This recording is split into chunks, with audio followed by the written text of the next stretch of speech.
Coucou les meeples, troisième numéro de Alors envie d'y jouer, ouais, on s'arrête plus, je suis lancé sur la chaîne, les vidéos se suivent et s'enchaînent à un rythme effréné. Et aujourd'hui, je vais vous présenter Magic Fold chez Offline Edition. Donc c'est un jeu avec un auteur assez connu, c'est Bruno Cathala tout simplement, et de Johan Go. Donc c'est un jeu qui vient de sortir en boutique, donc vous le retrouvez dès à présent dans toutes vos boutiques. C'est un jeu de course, de tapis, un peu dans l'univers d'Aladin, en tout cas dans l'univers oriental, sur les tapis volants.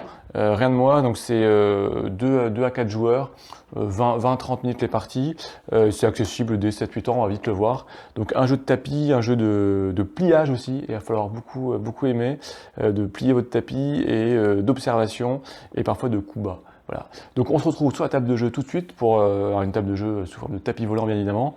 Et voilà, je vous présente les mécaniques et puis comment se passe une partie de Magic Fold chez Offline Edition. Voilà Magic Fold qui est mis en place. Vous avez ici le plateau de la course, tout simplement ici vos petits jetons qui symbolisent votre joueur sur un petit tapis volant.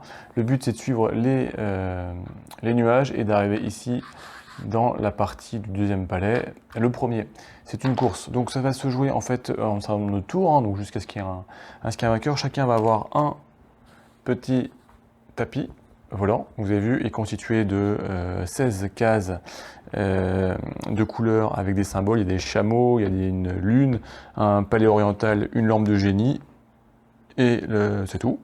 Voilà, avec donc 4 couleurs, bleu, violet, jaune et rouge.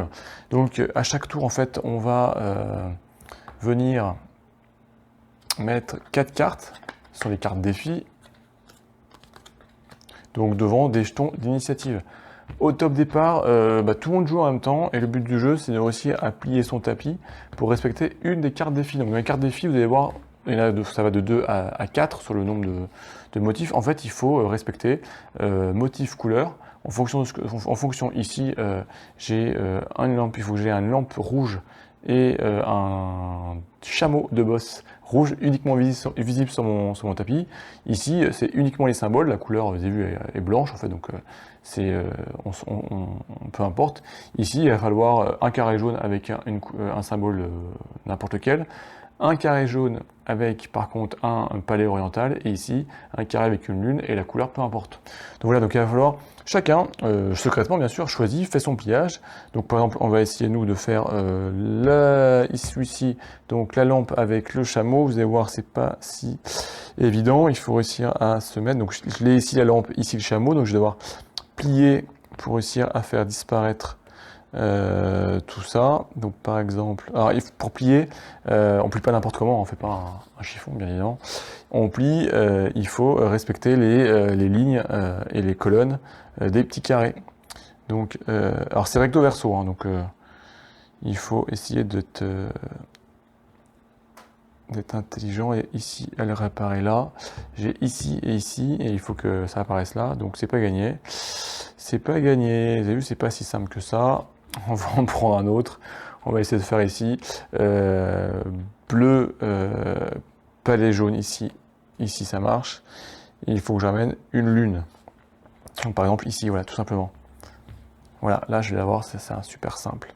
Vous allez voir, tac, tac, tac.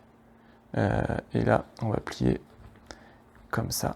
Tac, tac. Voilà, ici ça va fonctionner. Regardez.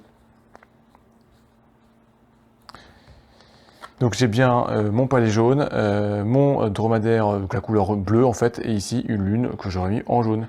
Donc j'ai bien mes 3 cases. Alors, bien sûr, on ne peut pas faire un triangle, hein, c'est en ligne, dans le sens que vous voulez. Donc à partir du moment où un joueur a réussi à faire le pliage, il vient récupérer la carte et le jeton d'initiative.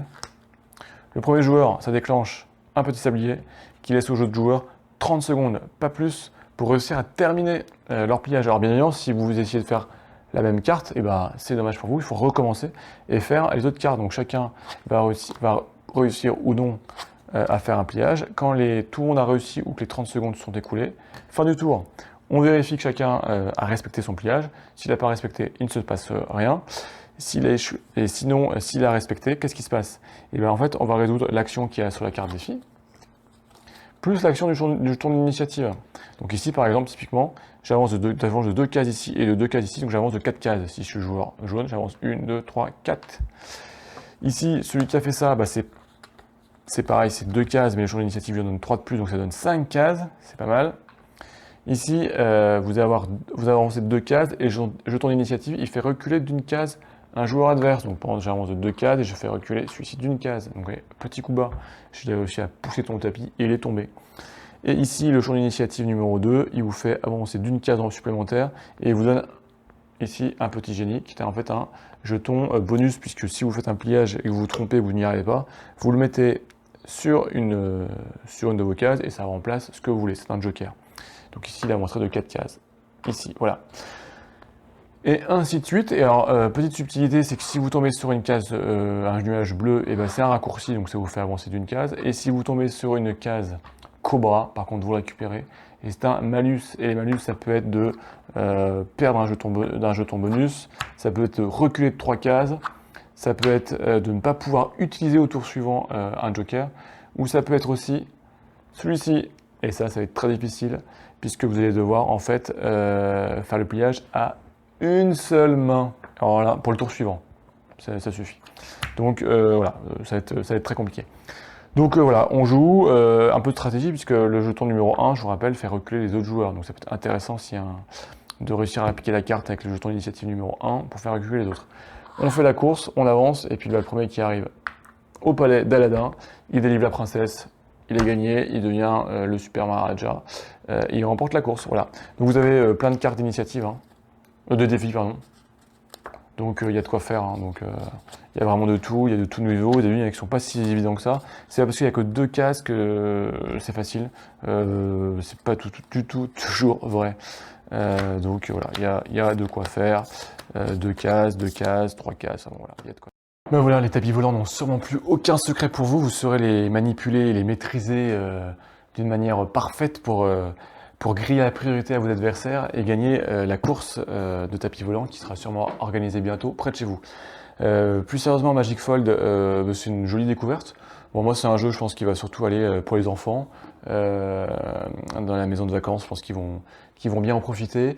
C'est une mécanique assez originale. J'ai pas forcément retrouvé cette mécanique dans d'autres jeux, là, ce jeu de pliage. Ça existe sûrement, hein, donc dites-le moi en commentaire pour ma culture ludique. Mais voilà, en tout cas, elle est quand même peu exploitée ou peu utilisée. Et c'est pas si simple que ça. Il y a des cartes défis qui sont compliquées. Il y en a certaines que j'ai pas encore réussi à faire d'ailleurs. Faut pas le dire trop fort. Donc voilà, c'est pas si simple que ça. C'est un univers complètement enfantin à partir de 7 ans. Donc oui, c'est jouable avec des enfants et c'est avec des enfants que vous allez vraiment le plus vous amuser. Mais il y a quelques petits défis. En plus de ça, voilà, c'est un jeu, si vous voulez juste vous amuser, vous pouvez prendre juste des cartes défis et vous lancez les défis à réussir le pliage sans faire la partie course. Donc voilà, donc après c'est vraiment adaptable en fonction de à qui vous voulez jouer, de la durée que vous voulez faire. Vous pouvez enlever les jetons initiatives, voilà. C'est comme tout, c'est un peu, on peut faire adapter, un peu bac à sable, ça le fait très très bien. En tout cas, moi, il a déjà bien tourné, surtout chez les jeunes enfants, et ça plaît d'avoir un tapis de jolie qualité, à plier avec des jolies formes, des jolies couleurs. Donc c'est une jolie découverte qui va en ravir plus d'un. Donc voilà, donc maintenant, voilà. Dites-moi si vous voulez vous envoler vous aussi sur un tapis volant, ou si pas du tout, vous voulez rester sur la terre des vaches, ou alors la terre des chameaux plutôt, en bas là, les 2 pieds sur terre. Dans les commentaires, on discute comme d'habitude. Vous êtes de plus en plus nombreux, c'est un grand merci en tout cas, comme d'habitude. Donc voilà, le petit pouce, le partage, l'abonnement si c'est pas fait, et puis on se retrouve très vite pour de nouvelles analyses Kickstarter ou des nouveaux numéros. Alors, envie d'y jouer?